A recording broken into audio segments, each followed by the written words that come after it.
of complex reaction. Suppose that this one is a complex reaction. Hydrogen peroxide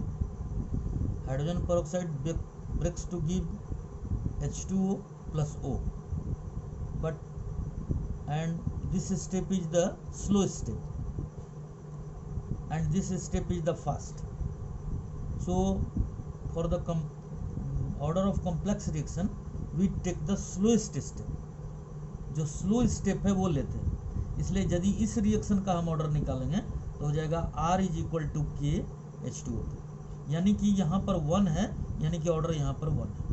R is equal to के H2O2, order is equal to 1. तो order of complex reaction हम लोग को पढ़ना था.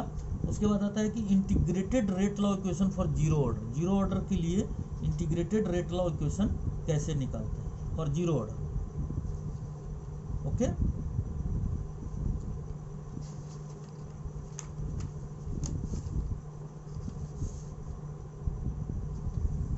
suppose that reactant is converted into product. Now rate is equal to, rate हम दो तरीका से निकालते हैं, एक रेट लॉ से और एक जो इंस्टेंटेनियस रेट या एवरेज रेट निकालते हैं. तो this is equal to minus dr/dt. Rate कैसे निकलता है? Concentration by time. Concentration by time, तो ये हो जाएगा small change in concentration by time. तो this is equal to minus dr/dt and is equal to kr naught. Zero naught zero for zero order reaction. This is equal to minus dr/dt is equal to r to the power not is equal to 1. r to the किसी भी चीज पर power zero मतलब क्या होता है? 1. अब यहां से हम इसको ये माइनस इस साइड कर दीजिए तो हो गया dr is equal to minus K dt. और यदि इसका इंटीग्रेशन करते हैं तो dr यहाँ पर माइनस के dt. dr का इंटीग्रेशन होता है, किसी स्मॉल को बड़ा करने के लिए हमको इंटीग्रेशन करना पड़ता है, तो माइनस dr का इंटीग्रेशन होता है r, और ये होता है माइनस के टी प्लस सी. माइनस के टी प्लस सी. सी क्या है? इंटीग्रेशन कांस्टेंट है. सी इज एन इंटीग्रेशन, ये क्या है? Integration constant. ये इंटीग्रेशन कांस्टेंट है. अब इसी का हमको वैल्यू निकालना है. तो when t is equal to 0, यदि ये t 0 है, मतलब t इज इक्वल टू 0 का मतलब हो जाएगा टाइम 0. तो ये यदि 0 हो गया तो c इज इक्वल टू हो जाएगा r नॉट. r नॉट मतलब इनिशियल कंसंट्रेशन. तो पूरा इक्वेशन कैसा हो गया? r is equal to minus के टी प्लस आर नॉट. ये स्ट्रेट लाइन का इक्वेशन है. स्ट्रेट लाइन का इक्वेशन कैसा होता है? y is equal to m x plus c.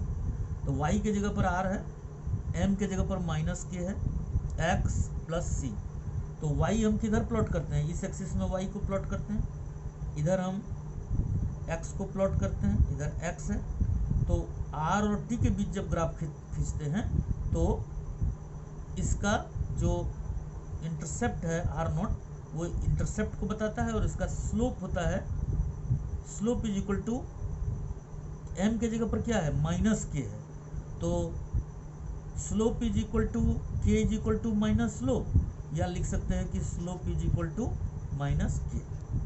तो ये जीरो ऑर्डर का ग्राफ है. जीरो ऑर्डर के ग्राफ में क्या करते हैं कि मेनली हम r को y एक्सिस में और t को x एक्सिस में लेकर के प्लॉट करते हैं, जिसका इंटरसेप्ट r नॉट आता है. और इस ग्राफ का जो ऑर्डर है वो जीरो ऑर्डर. इसको और हम थोड़ा सा अरेंज करते हैं तो ये आ जाता है के टी इज इक्वल टू था यहाँ पर, के t is equal to k T को यदि इस साइड करते हैं तो हो जाएगा आर नॉट माइनस आर, यानी कि के इज इक्वल टू हो गया R not minus R by T. तो ये एक्सप्रेशन जीरो ऑर्डर के लिए निकल गया. जीरो ऑर्डर के लिए एक एग्जाम्पल है यहाँ पर. जीरो ऑर्डर रिएक्शन का हम पिछले दिन एग्जाम्पल दिए थे कि ये जीरो ऑर्डर रिएक्शन के लिए एग्जाम्पल है. 2NH3 का डिकम्पोजिशन है, N2 + 3H2. Rate is equal to, यहाँ अमोनिया का कंसंट्रेशन जीरो है. अमोनिया का कंसंट्रेशन जीरो है क्योंकि प्लैटिनम कैटलिस्ट के ऊपर अमोनिया का जो अमोनिया जमा होता है और उसका कंसंट्रेशन 0 होता है, 0 माना जाता है, इसलिए यहाँ पर 0 पावर है, इसलिए यहाँ पर ऑर्डर जो है वो 0 ऑर्डर है। ये 0 ऑर्डर का रिएक्शन है। एक स्यूडो रिएक्शन होता है, pseudo reaction, pseudo first order reaction. तो स्यूडो फर्स्ट ऑर्डर रिएक्शन क्या होता है? वो होता है कि bimolecular reaction whose order is 1। यदि मॉलिकुलरिटी रहेगा 2 and order is 1. If molecularity is equal to 2 and order is 1, then it is known as the bimolecular reaction. तो यहाँ देखिए जैसे इसको कैसे डिफाइन करेंगे।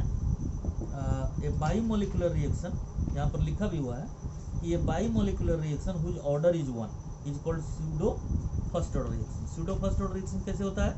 ए bimolecular reaction whose order is 1।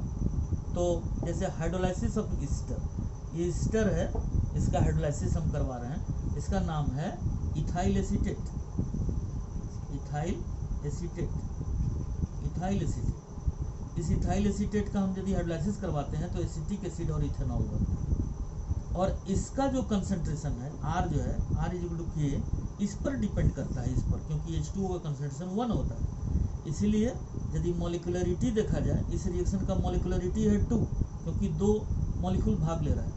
So molecularity is equal to 2, यहाँ लिख सकते हैं इस दोनों रिएक्शन में molecularity is equal to 2 but order is equal to 1। यहाँ पर मॉलिकुलरिटी 2 है और ऑर्डर 1 है। एक दूसरा लेते हैं inversion of cane sugar. Inversion of cane sugar, cane sugar का जो हाइड्रोलाइसिस करते हैं उसमें क्या होता है कि C12H22O11, ये केन शुगर है, केन शुगर है या शुगर है। इसका जब हाइड्रोलाइसिस होता है तो ये बनता है ग्लूकोज एंड फ्रुक्टोज। यहाँ ये बन गया ग्लूकोज और ये बन गया फ्रक्टोज। और इस रिएक्शन का यदि हम रेट निकालते हैं तो रेट इज इक्वल टू हो जाता है R is equal to K। R is equal to K, ये किस पर डिपेंड किया? C12H22O11, H2O के कंसंट्रेशन पर डिपेंड नहीं किया। तो यहाँ पर क्या हो गया कि फिर देख रहे हैं कि इस रिएक्शन में क्या होता है, molecularity is equal to 2 and order is equal to 1। Hence ये किस तरह का रिएक्शन है? Hence it is a pseudo first order reaction, pseudo first order reaction. एक इतना आप लोग लिखे पहले, स्यूडो फर्स्ट ऑर्डर रिएक्शन था, स्यूडो फर्स्ट ऑर्डर रिएक्शन। और आपको जीरो ऑर्डर के लिए जो एक्सप्रेशन निकाली, जीरो ऑर्डर के लिए जो एक्सप्रेशन हमने निकाला है उसका ग्राफ याद करना है कि ग्राफ कैसे होता है और कैसे वो जीरो ऑर्डर का आता है और कैसे उसका इंटीग्रेटेड रेट लॉ इक्वेशन निकालते हैं। ये इंटीग्रेटेड रेट लॉ इक्वेशन है जीरो ऑर्डर के लिए। This is the equation for the integrated rate law equation for zero order. तो ये जीरो ऑर्डर के लिए एक्सप्रेशन है, ये जीरो ऑर्डर का एग्जाम्पल है और ये स्यूडो रिएक्शन का एग्जाम्पल है, स्यूडो फर्स्ट ऑर्डर रिएक्शन। सो स्यूडो फर्स्ट ऑर्डर रिएक्शन, और ये उसके बाद आता है for first order reaction. Integrated rate law, integrated rate law for first order reaction. First order में कैसे होता है? जैसे रिएक्टेंट प्रोडक्ट में बदल रहा है तो इसके लिए R क्या हो जाएगा? R इज इक्वल हो जाएगा माइनस, उसी तरह से पिछला में किए थे, dR/dt and this is equal to K R to the power 1। चूँकि फर्स्ट ऑर्डर है तो R टू दी पावर 1 होगा। तो इसका यदि हम एक्सप्रेशन निकालते हैं तो ये हो जाएगा, और ये दोनों इक्वेट करेंगे तो ये हो जाएगा dR/R is equal to minus K/dt। और ये माइनस हम इधर लेके चले गए, ये अमाउंट छोटा होता है, इसको बड़ा करने के लिए हमको integrate both sides, integrate both sides, दोनों तरफ हम इंटीग्रेट कर दिए। ये हो गया dR/R is equal to minus के डी टी।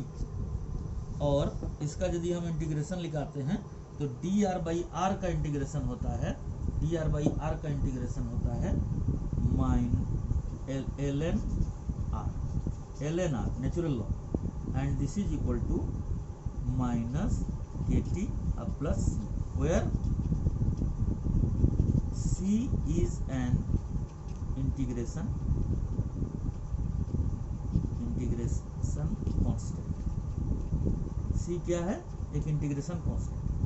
तो when T is equal to 0, यदि ये 0 हो जाएगा तो के टी इज इक्वल टू क्या आ जाएगा? माइनस के टी भी 0 के बराबर होगा, यानी सी इज इक्वल टू हो जाएगा L N R not, L N R not, ये सी का वैल्यू।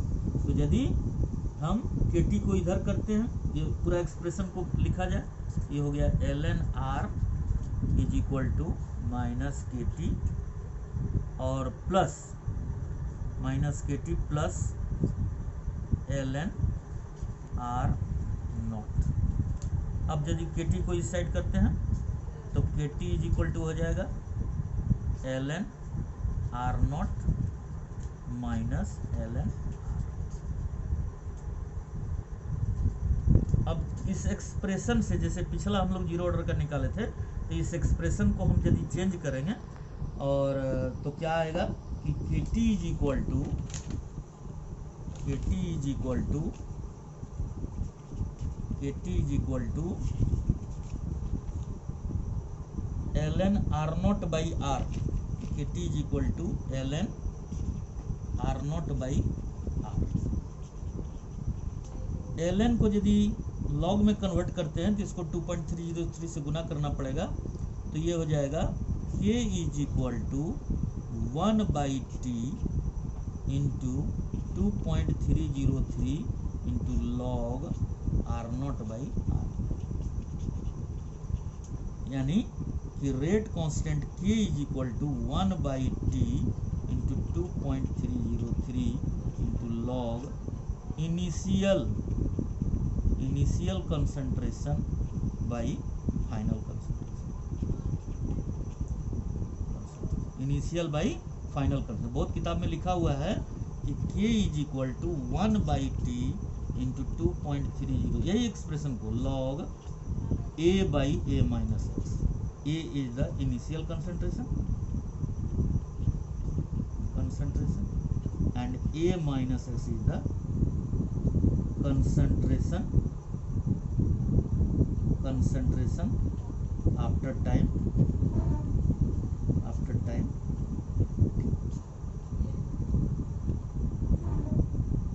तो बच्चों तो बच्चों ये जीरो ऑर्डर रिएक्शन के लिए एक्सप्रेशन जीरो ऑर्डर के लिए बनाए। फिर जीरो ऑर्डर का example pseudo first order reaction, pseudo first बहुत इंपॉर्टेंट है। और फर्स्ट ऑर्डर के लिए expression, this was the expression for integrated rate law for, किसके लिए है ये? Integrated rate law for first order. तो फर्स्ट ऑर्डर के लिए हमने एक्सप्रेशन निकाला है और इसको आप लोग तैयार कीजिए और यहाँ तक फाइनल तक लाइए, यहाँ तक initial concentration by final concentration, और इसका हम इससे एक्सप्रेशन और इससे जुड़ा हुआ ग्राफ और भी जो चीज़ें हैं ये सब हम दूसरे क्लास में बताएंगे। Thank you very much.